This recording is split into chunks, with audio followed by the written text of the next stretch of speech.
I guess Sri Lanka seasons are moving in reverse. First the summer of protests and now the Colombo spring. The pictures we showed you symbolize two things. One, an absolute rejection of the establishment, not just the Rajapaksas, but the entire political class. And two, a dangerous political situation. Because this could play out in two ways. It can either lead to a peaceful transition or it could descend into chaos. What does history say? In Asia, these scenes have happened once before. In the Philippines, back in the late 1980s, Ferdinand Marcos had been deposed as president. As he fled, protesters barged into his mansion. And guess what they saw? Closets full of French perfumes, thousands of shoes belonging to the First Lady, expensive chandeliers, the best crockery. All of this while the ordinary people lived in poverty. So they destroyed everything, the tables, the beds, the portraits. Nothing was spared by the protesters in the Philippines. 40 years later, the Philippines is a democracy. They have their drawbacks, but on paper, it's a free country. In West Asia, that was not the case. I'm talking about the Arab Spring of 2011. Those protests ended in violence, in bloodshed. If Sri Lanka is not careful, there could be a repeat, which is why the next steps are crucial. Where does Sri Lanka go from here? First things first, they need a government. Gotabaya Rajapaksa will resign on Wednesday. Ranil Wickremesinghe is expected to follow soon. So they need replacements. Reports say the parliament speaker could be the next president, Mahinda Abeyewardena. If so, the parliament has 1 month to elect him. Abeyewardena will not get a fresh term. He will have to finish Gotabaya's remaining tenure. That's until 2024. And what about the Prime Minister? Wickremesinghe says an all-party government will take over. There is agreement in principle, but the details will have to be ironed out. We are not going to work outside the constitution. You can't pressure parliament from outside to do things. I am here to protect the constitution, to listen to people's views while protecting the constitution. What we need today is an all-party government, and I will work towards achieving it.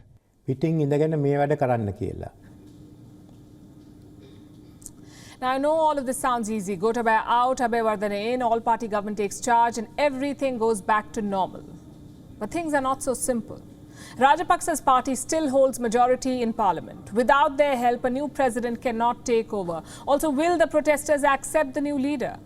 Will they allow Rajapaksa's party to keep calling the shots? These are all unknown variables. And remember, the economic situation is not getting any better. Sri Lanka needs a bailout from the IMF. But for that, they need a government.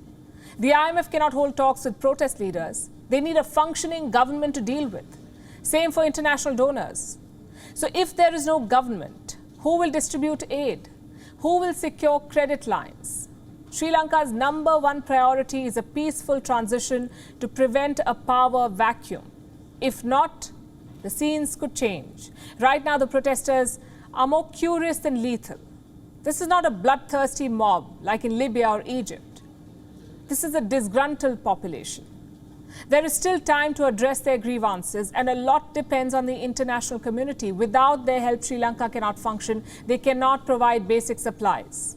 So far, the global reaction has been tentative. The United States, for instance, they asked the parliament to find quick and long-term solutions. Also to not support one political party.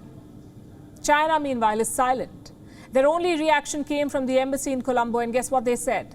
Don't take part in protests. That's what China said. Nothing about the political situation, nothing about the economic collapse. They warned Chinese citizens against joining the protest in Sri Lanka. The European Union was more vocal. They called for a peaceful and democratic transition of power. What about India? India has a bigger stake than either the US or Europe. It is Sri Lanka's closest neighbor. So what role should India play? Right now, New Delhi is playing it safe.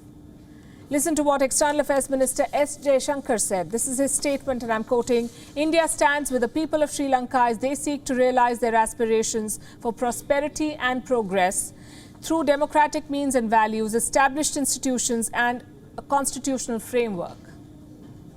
Now, a couple of things to note here. Number one, India wants a systematic and peaceful transition. A violent upheaval is not in India's interest. And number two, the emphasis on people, not government. The Indian statement talks about standing with the people of Sri Lanka. And those words have been repeated twice. Do you see the dilemma here? Yes, India wants to recognize the popular sentiment, the anger against the ruling elite. At the same time, India does not want instability. It wants an orderly change of guard. And don't forget about the problematic history. India once got involved in Sri Lanka's internal matter and it did not end well. In 1987, Indian peacekeepers were sent to Sri Lanka, their mission to disarm the various militant groups in the country. But in the end, India got sucked into their war. The peacekeepers ended up fighting with Tamil insurgents. And those memories are still fresh in Sri Lanka, perhaps a bit too fresh. Rumours are circulating about an Indian intervention, about Indian soldiers in Sri Lanka. The High Commission has already dismissed these reports. They're nothing but fake news. And that also tells you how limited India's options are.